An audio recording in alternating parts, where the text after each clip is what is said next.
দিনটা ছিল 29শে জুন 2024।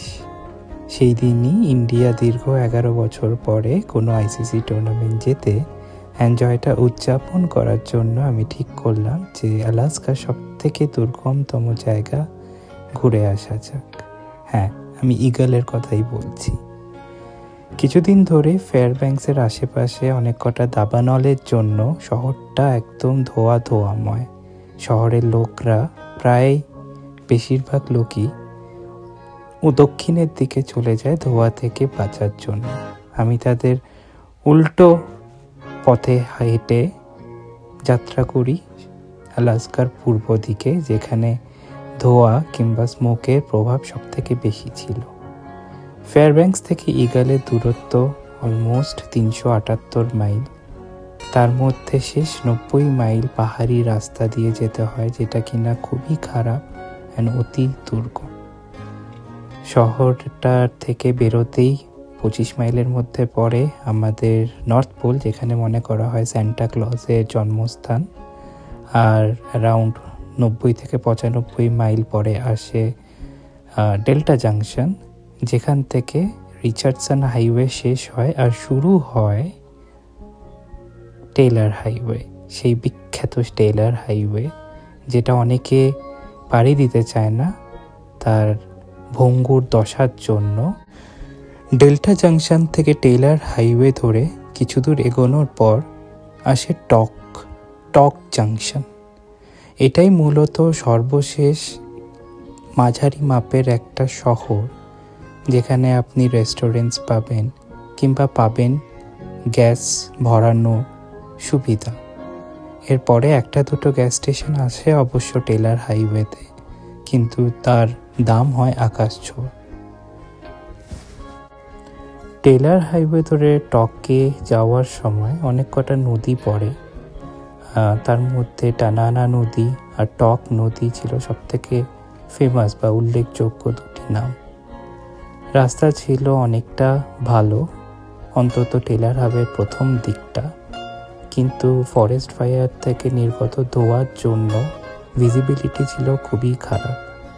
দূরে যে আপনি আবছা পাহাড়গুলো দেখতে পাচ্ছেন, সেগুলো অন্য দিন পরিষ্কার আকাশ যদি থাকতো তাহলে অনেক সুস্পষ্টভাবে দেখতে পারতেন।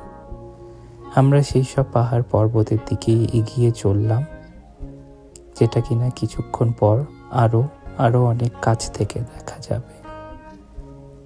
একটু যাওয়ার পর ধীরে ধীরে বৃষ্টিও নামলো, আর আমরা ভাবলাম যাক, অন্তত ফরেস্ট ফায়ার উপদ্রব থেকে কিছুটা হলেও মুক্তি পাওয়া যাবে।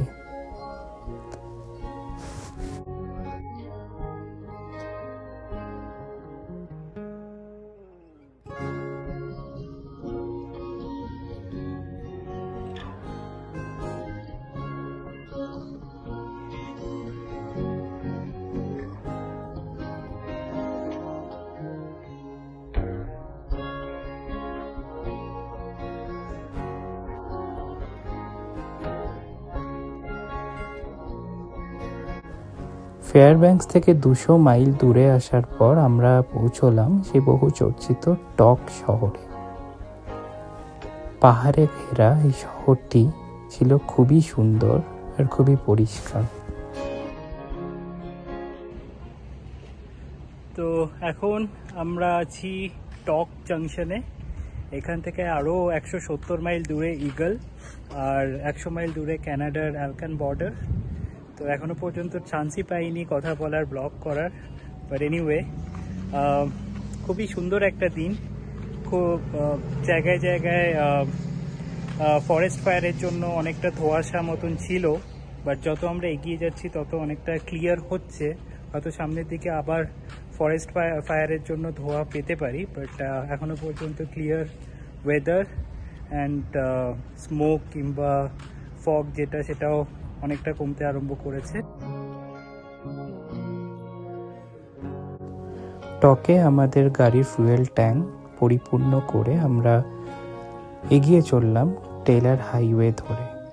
টক থেকে 12 মাইল দূরে একটা ইন্টারসেকশন আছে, যেখান থেকে আপনি যদি বাদিকে যান তাহলে টেলার হাইওয়ে কন্টিনিউ করে আপনি পৌঁছাবেন ইগল।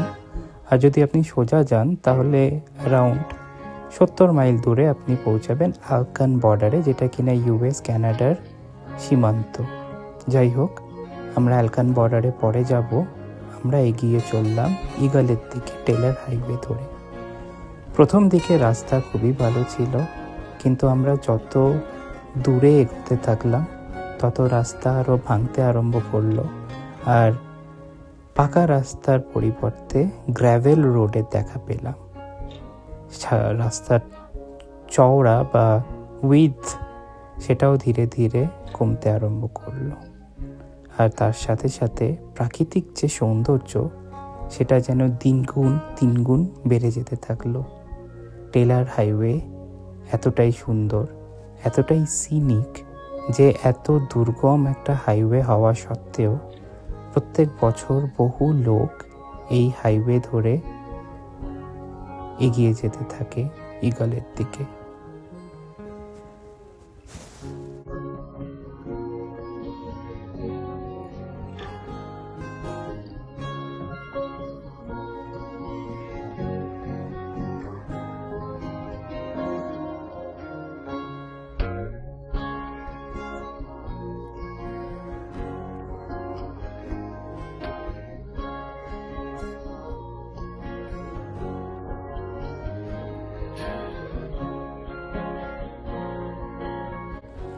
পাহাড় পর্বতে ঘেরা এই টেলার হাইওয়েটি 1953 সালে তৈরি করা হলেও তার আগেও একটা আলগা রাস্তা বিরাজমান ছিল, যেটা করে আপনি ইগলের দিকে যেতে পারতেন।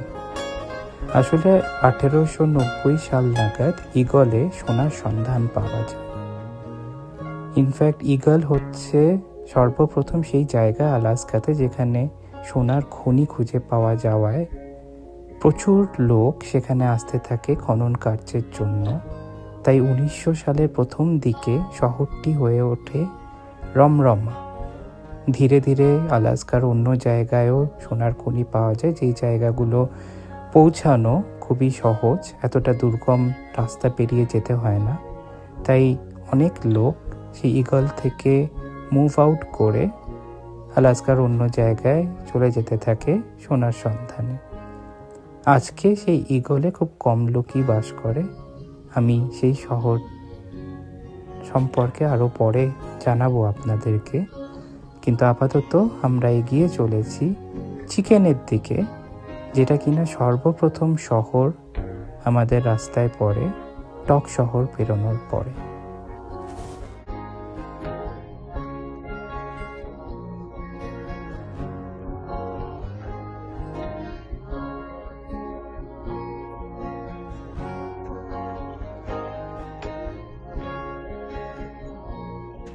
তো এখন আমরা এসেছি ঐতিহাসিক চিকেন শহরে, যেটা কিনা অ্যারাউন্ড 100 মাইল দূর ইগল থেকে। এখানে আশেপাশে অনেক সোনার খনি আছে, আর তার জন্য অনেক লেবারার বলুন কি অনেক লোক এই জায়গাটাতে আসে খনন কার্যের জন্য। আর সেখান থেকেই অনেক বছর আগে থেকে এই খনিগুলো আবিষ্কৃত, তার জন্য এই শহরটা খুব একটা পরিচিতি পেয়েছে। তো ছোট্ট একটা শহর, কিন্তু ঐতিহ্যের দিক থেকে অনেক অনেক বড়।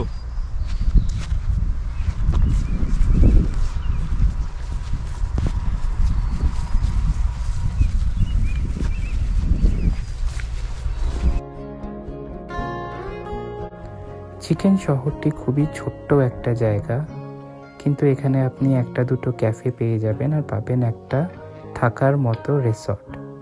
বহু দূর দূরান্ত থেকে এই শহরে অনেক লোক আসে প্রত্যেক বছর, কিন্তু বেশিরভাগ মানুষজনই এই হাইওয়ে ধরে আর এগোতে চায় না। কারণ কি, রাস্তা হয়ে পড়ে খুবই দুর্গম আর ভয়াবহ। আমরা এই চিকেন শহরে 15 থেকে 20 মিনিট থাকার পরে এগিয়ে চললাম ইগলের উদ্দেশ্যে।